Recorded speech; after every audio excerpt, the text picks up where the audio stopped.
স্বাগত জানাচ্ছি আরটিভির রাতের সংবাদে। শুনছিলেন মার্কেন্টাইল ব্যাংক সংবাদ শিরোনাম। এবারে পুরো সংবাদ নিয়ে আপনাদের সঙ্গে থাকবো আমি তৌহিদা খান খুশবু। ইট পাটকেল আর পুলিশি লাঠিচার্জের ভেতর দিয়ে রাজধানী সহ সারা দেশে হরতাল করল বিএনপি। সকাল থেকে রাজধানীর নয়াপল্টনে বিএনপির কেন্দ্রীয় কার্যালয় অবরুদ্ধ করে রাখে র্যাব পুলিশ। তবে হরতাল সমর্থকদের পাশাপাশি বিপক্ষেও মিছিল করেছে আওয়ামী লীগ। দ্রব্যমূল্য কমানো আর আইন শৃঙ্খলার উন্নতি সহ নানা দাবিতে এই হরতাল ডাকে প্রধান বিরোধী দল। আমাদের রিপোর্টারদের তথ্যচিত্রের ভিত্তিতে আরো জানাচ্ছেন মুক্তা মাহমুদ।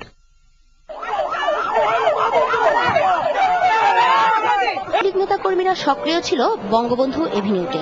এটি হলো একটা ষড়যন্ত্রমূলক কর্মসূচি। হরতালে যদি জনগণের কথা না থাকে, হরতালে যদি মানুষের খোরাক না থাকে, তাহলে তো হরতাল তো হবে না। রাজধানীতে অন্যান্য যান কম চললেও রিকশা ছিল স্বাভাবিক। কম বেশি কাজ হয়েছে ব্যাংক ও সরকারি বেসরকারি অফিসগুলোতে। সরকার চালানোর দরকার কি আছে? আর আমরাই যদি দাম বাড়াইতে পারি সেটা তো কমাতেছে। হরতালকে মানুষের জানমালের নিরাপত্তা ও দেশের সার্বভৌমত্ব রক্ষার জন্য দাবি করে বিএনপি মহাসচিব বললেন, জনদাবি আদায়ে আগামী 8 ফেব্রুয়ারি ঢাকা শহর এবং 9 ফেব্রুয়ারি জেলা ও থানা পর্যায়ে বিক্ষোভ করবে বিরোধী দল। এখনো করতেছে।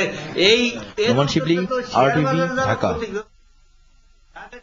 এই যে আপনারা তুলে ধরার চেষ্টা করেছেন, আওয়ামী লীগের নেতা কোনো যদি রাজপথে নামে তাহলে বিএনপির একটা কর্মী রাজপথে নামার সাহস পাবে না। এছাড়া সহিংসতার পথ ছেড়ে বিভিন্ন দাবিতে সংসদে এসে কথা বলতে বিএনপির প্রতি আহ্বান জানান সরকারি দলের এই নেতা। বাইজুল আহমেদ, আরটিভি, ঢাকা।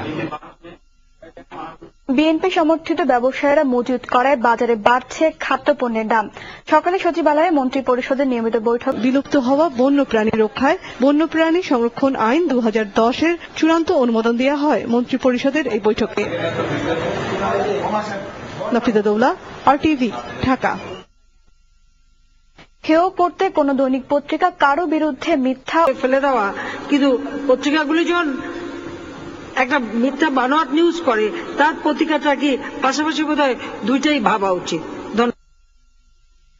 হরতালের দিনে লেনদেন বাড়লেও দরপতনে বিক্ষুব্ধ ছিল শেয়ার বাজার। ক্ষুব্ধ সাধারণ বিনিয়োগকারীরা দিনভরই ভাঙচুর করে সালমান রহমান সাহেব তো বিক্ষোভকারীদের সাথে নাই, উনি তো বিক্ষোভকারী ছিলেন, উনি কাজের টাকা নিয়ে ওনার ব্যাংকের ঋণ শোধ করেছেন। তারা এও জানায়, কালকেও দরপতন হলে বন্ধ করে দেয়া হবে সব ব্রোকার হাউস। ঝুমুরবাড়ি, আরটিভি, ঢাকা। জনপ্রতিনিধিদের মান মর্যাদা রক্ষায় আইন করার দাবি জানালেন সংসদ সদস্যরা।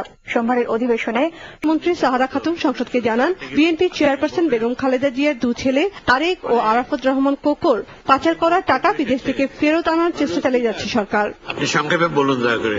নাফিদা দৌলা, আরটিভি, ঢাকা। শিক্ষামন্ত্রী বৈশ্বিক জলবায়ু পরিবর্তনের প্রভাব মোকাবেলায় শিক্ষার্থীদের এগিয়ে আসার আহ্বান জানান সমাবর্তন বক্তা আয়ারল্যান্ডের সাবেক রাষ্ট্রপতি মেরি জনসন। সমাবর্তনে মোট 497 জন শিক্ষার্থীকে সনদ দেওয়া হয়। সম্মান শ্রেণীতে সর্বোচ্চ নম্বরধারী 2 জনকে দেওয়া হয় চ্যান্সেলর স্বর্ণপদক। এনকেফালাইটিস রোগ বা নিপা ভাইরাসটি ক্রমে উত্তরাঞ্চলে ছড়িয়ে পড়ছে। লালমনিরহাটের পর এবার কুড়িগ্রামে এই ভাইরাসে মারা গেছে 2 জন, আক্রান্ত হয়েছে আরো 2 জন। আক্রান্তদের রংপুর মেডিকেল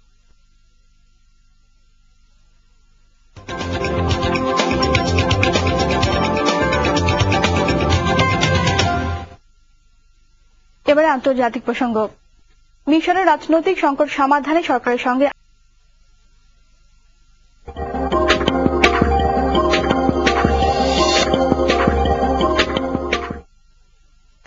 এবারে সাউথ ইস্ট ব্যাংক বাণিজ্য সংবাদ। গ্রামীণ ফোন ব্র্যান্ডের হ্যান্ডসেট ও মডেম গ্রামীণ ফোন।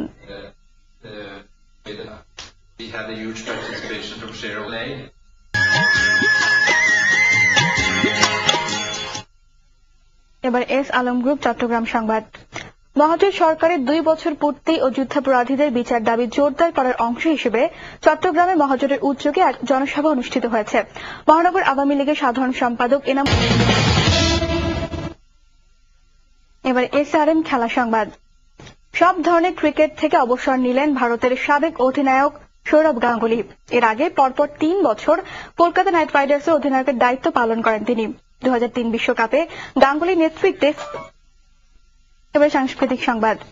প্রতিবারের মতো এবারও নতুন মডেল তারকাদের খোঁজে নগরদোলা আয়োজন করেছে নগরদোলা বৈশাখী মডেল হান্ট। প্রথম রাউন্ডে জমা পড়া হাজার খানিক ছবির মধ্যে 8টায় সংবাদ শেষ করার আগে মার্কেন্টাইল ব্যাংক শিরোনামগুলো আরো একবার আগে জানিয়ে দিচ্ছে আজীবীর নতুন সংবাদ সময়।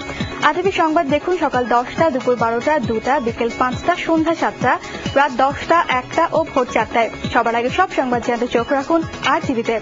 আজীবী সবশেষ সংবাদ জানতে আপনার Grameenphone, Banglalink, digital, Teletalk ও এয়ারটেল থেকে ডায়াল করুন 4141 নম্বরে।